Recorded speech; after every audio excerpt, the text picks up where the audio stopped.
What's up? Kamusta mga kaigan? Today is the day mga kaigan. Join me for a virtual tour in Singapore. Also known as Lion City. According to the monks, the city gets its power from the lions that once supposedly roamed here. Singapore is a multiracial and multicultural country with ethnic Chinese, Malays, Indians, Chinese, Singaporeans, majority of the population. It is a small country but one of the world's wealthiest and most trade-dependent countries, and one of the cleanest cities in the world, free from unpleasant smells and have many scenic routes. So what are you waiting for? Alat na! Whoops! Before going to Singapore, we need to know their customs, traditions, and etiquette. Customs and traditions in Singapore. Singaporean youth are increasingly westernized, however, the older generation may still adhere to cultural traditions. Here are some general cultural norms. In many cultures, it is rude to point with the foot even when the object is on the floor. Use the whole hand to point, as pointing with a finger can be construed as rude. Hand things over with two hands, particularly business cards and money. Offering an item with one hand is construed as offhand and disrespectful. It is widely accepted as polite to address people older than oneself as uncle or auntie, even if you don't know them.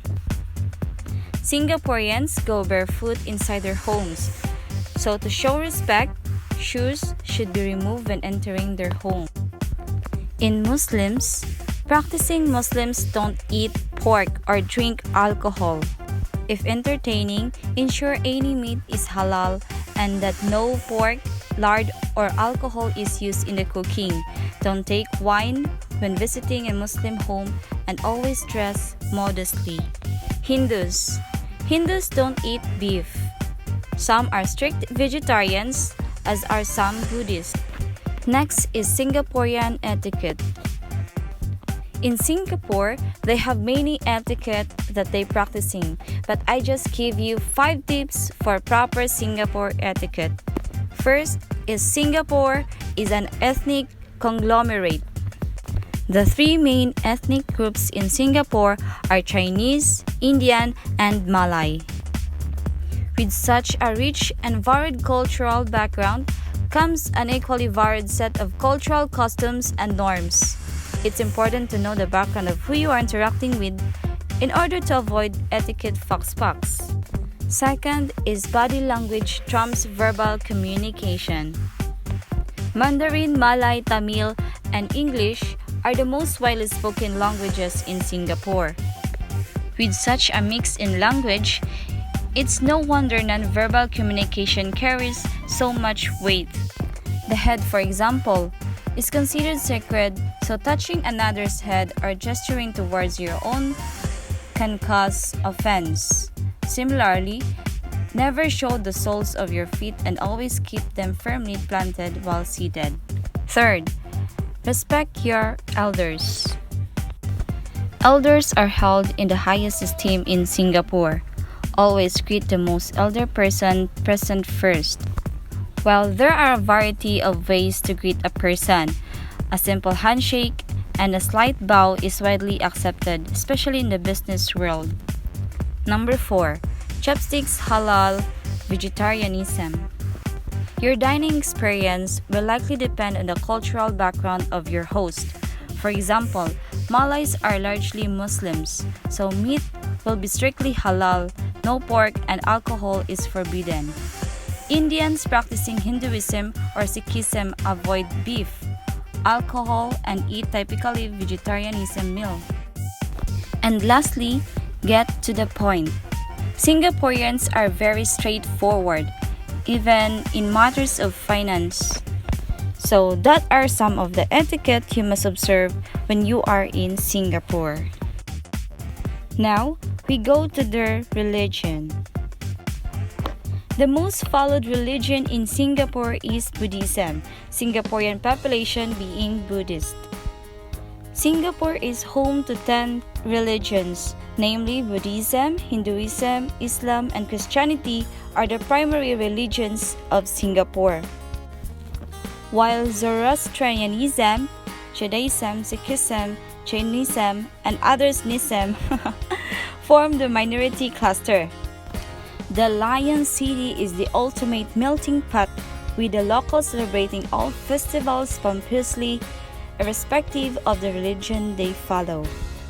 Singaporeans are free to decide and follow any religion they like.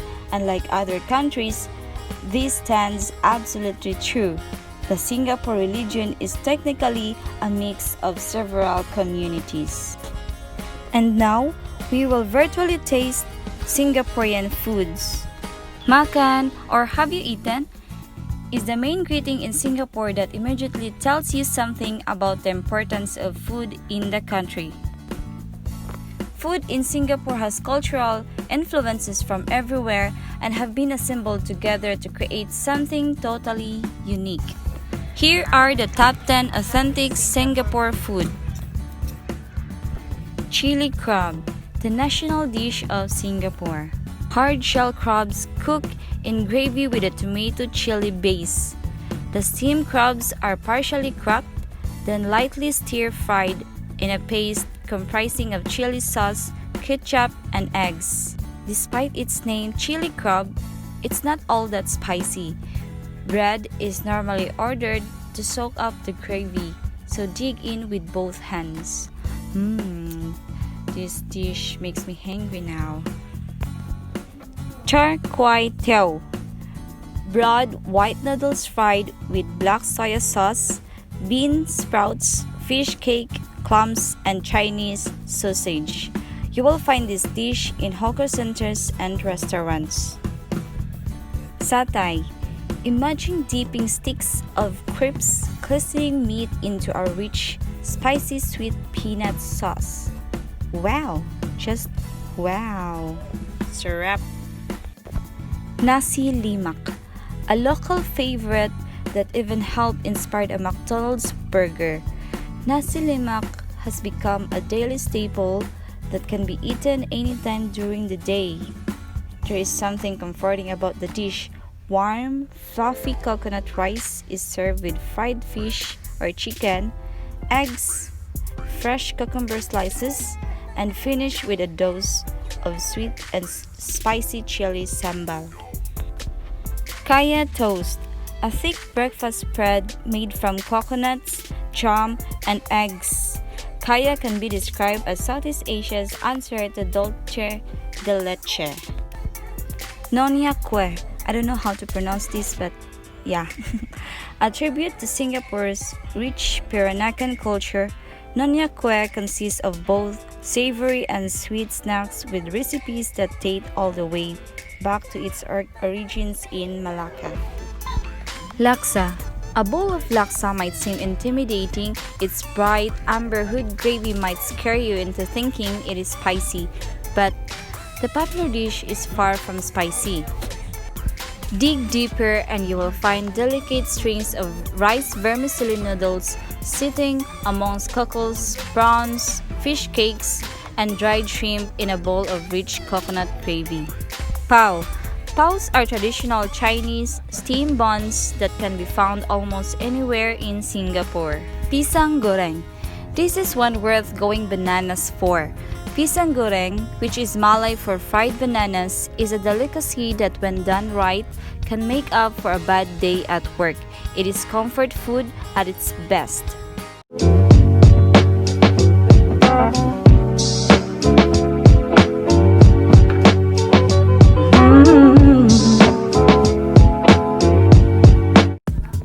Climate in Singapore. The climate in Singapore is equatorial, hot, humid, and rainy throughout the year. The country, which is at the same time an island, a city, and a state, is actually at the equator in an area where there are always the conditions of the formation of showers and thunderstorms. Although the climate is fairly uniform, there are some variations in the course of the year due to the two monsoons. the northeast monsoon, which occurs from November to early March and is more rainy, especially in the first part, and the southwest monsoon, which occurs from June to September. The first period between the two monsoons from March to early June is the hottest and the most unpleasant of the year.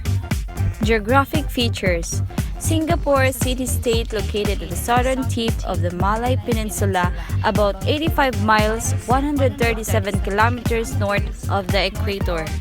Singapore is the largest port in Southeast Asia and one of the busiest in the world.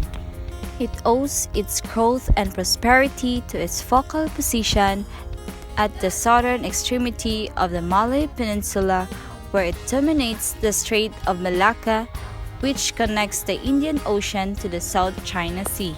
Singapore composition, topography, and geography.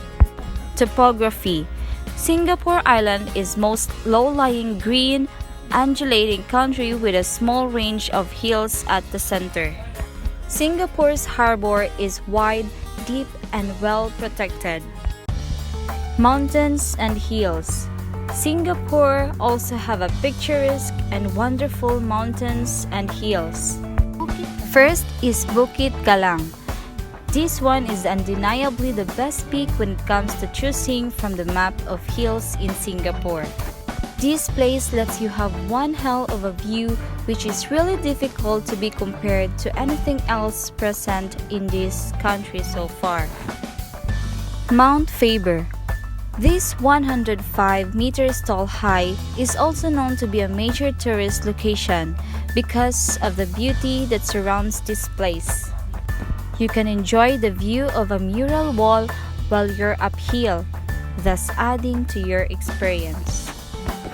Mount Faber is covered with a secondary rainforest that houses a wide range of flora and fauna. Next is Bukit Timah Hill. Bukit Timah Hill is the highest mountain in Singapore. Bukit Timah Hill stands at an altitude of 164 meters above ground level and 178 meters above sea level. Rivers in Singapore.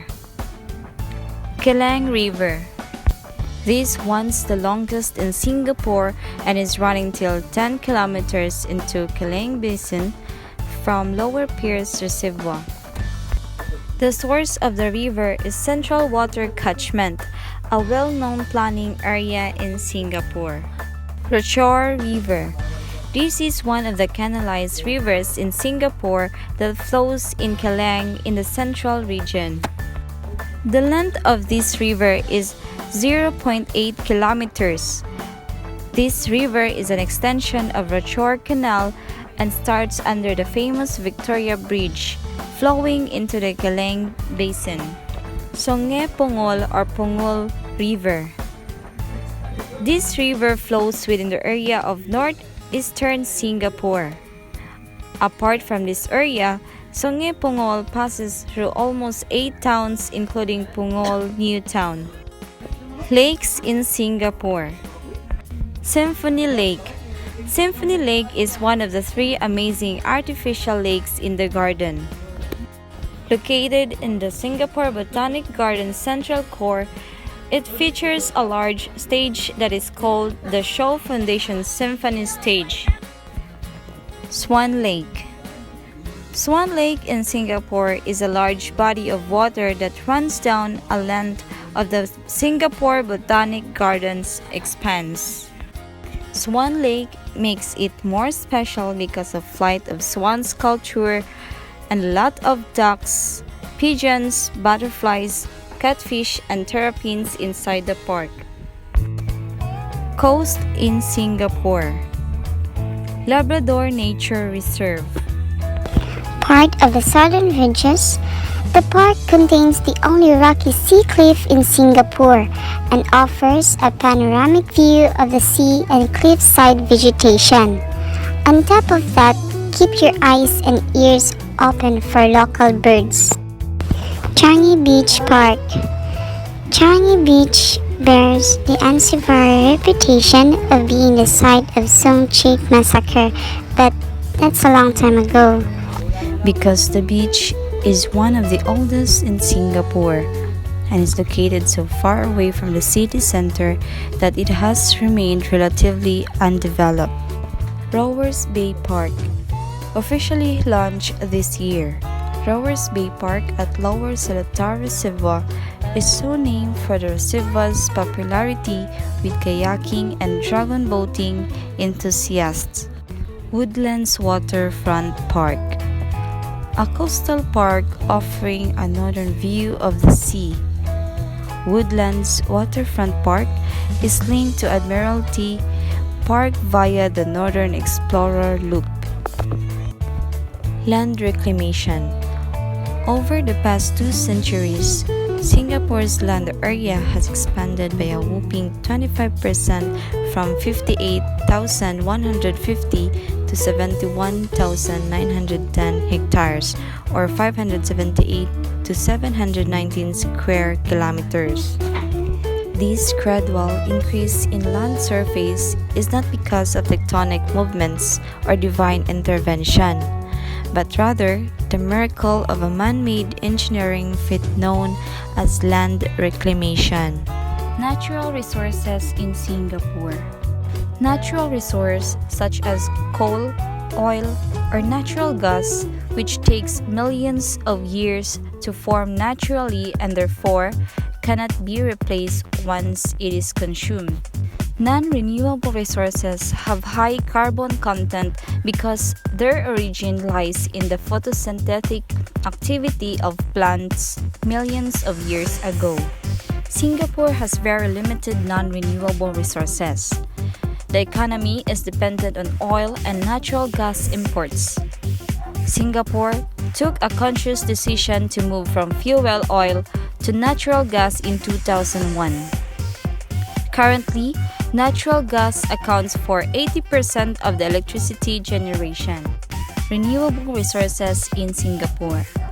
A substance of economic value that can be replaced or replenished in the same time amount or less time as it takes to draw the supply down.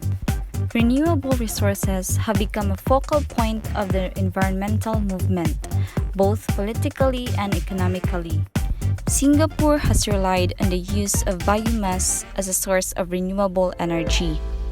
Biomass energy is the utilization of energy stored in organic matter. Examples of biomass include wood, leaves, animal waste, crops, bones, and scales. Put another way, biomass is stored solar energy that can be converted to electricity or fuel. Tourist spots in Singapore. National parks. Bukit Timah Nature Reserve. Right within the city limits, this pristine pocket of equatorial forest offers the perfect escape from the hustle-bustle of the city. Spread over 163 hectares, this nature reserve is home to Singapore's highest point on the Bukit Timah Hill. This lush tropical garden in the heart of city is undoubtedly one of the most popular national parks in Singapore, and the only one that has earned UNESCO World Heritage Site status. Songe Bolo Wetland Reserve. Singapore's first Asian heritage park is a heaven for nature lovers with its rich biodiversity and thriving ecosystems. Covered with vast mangrove forest, it is one of the best national parks in Singapore to unravel the mysteries of nature with its 150 species of rare and exotic birds within the wetlands. The Pinnacle at Duxton. This rather resplendent public housing estate has won numerous awards for its architecture, and it's not hard to see why. It is spectacularly tall even compared to other housing estates, and its scale is amplified by the vertical shape and slim appearance. Sri Mariamman Temple. Singapore's oldest Hindu place of worship is also renowned as one of the finer displays of agamic architecture, which is prominent among South Indian Hindu places of worship. Pongol Waterway Park. The transformation of new housing estates has brought out some creative endeavors, and this riverside park is one such attempt. Here, a man-made waterway runs right through the center of the park, while straddled on its side with tracks, parks, and boardwalks, which makes this one of the more ambitious parks by encompassing multiple purposes in a limited area. Marina Bay Sands. One of the best things about Singapore is the view. It changes all the time when new buildings are constructed, so every view and visit is different and offers a unique experience. Bukit Timah Hill and Nature Reserve. Bukit Timah Nature Reserve is a beautiful protected rainforest and is located on the slopes of the majestic Bukit Timah Hill. Pasir Ris Park. Pasir Ris Park is a charming little beach park located in the eastern part of Singapore. In Malay, the term Pasir Ris means beach bolt rope, which implies a narrow beach. Mount Faber. Enjoy sweeping views of Singapore's central business district from the beautiful Mount Faber Hill. Mount Faber is one of the most frequented tourist spots in Singapore, as it provides stunning views of the landscape and quite excellent photo opportunities. Kusu Island. Kusu Island is located about 5.6 kilometers south of the main island of Singapore, and it is one of the often visited attractions of Singapore. Not only is the island serenely beautiful, it is also a treasure trove of activities. Kusu in Chinese means tortoise. Enjoy sitting by the picturesque lagoons, have fun at the pristine beaches, or learn more about tortoises at the Tortoise Sanctuary. The physical environment affects the ability of humans to live in Singapore with factors that impact quality of life.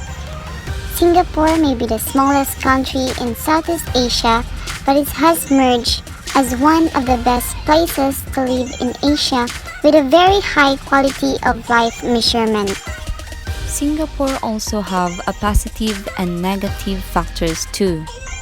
One of the positive factors is that easy to adjust to the culture and living environment.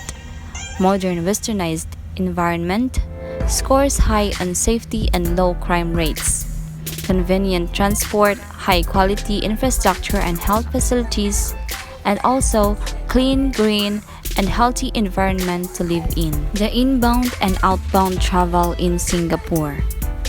Border tourism is an important phenomenon in many parts of the world, benefiting host and guest communities alike. In Singapore is no exception to this worldwide phenomenon.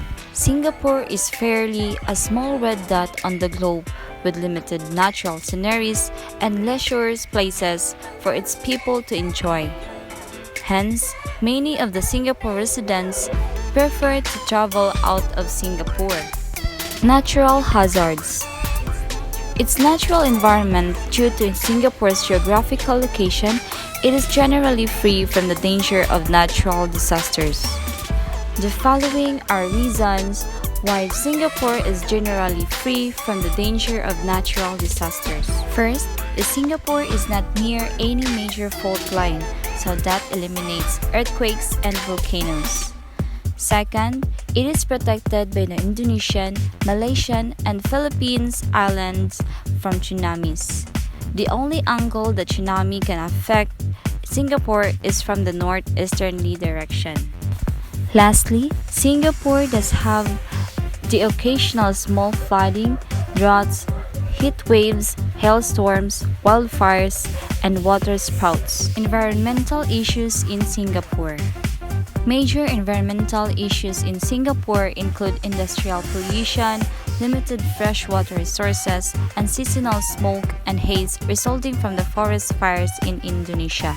Singapore is one of the lowest ranking nations on environmental sustainability, and also about 85% of Southeast Asia coral reefs in Cambodia, Malaysia, Singapore, and Vietnam are severely threatened by human activities such as pollution and overfishing.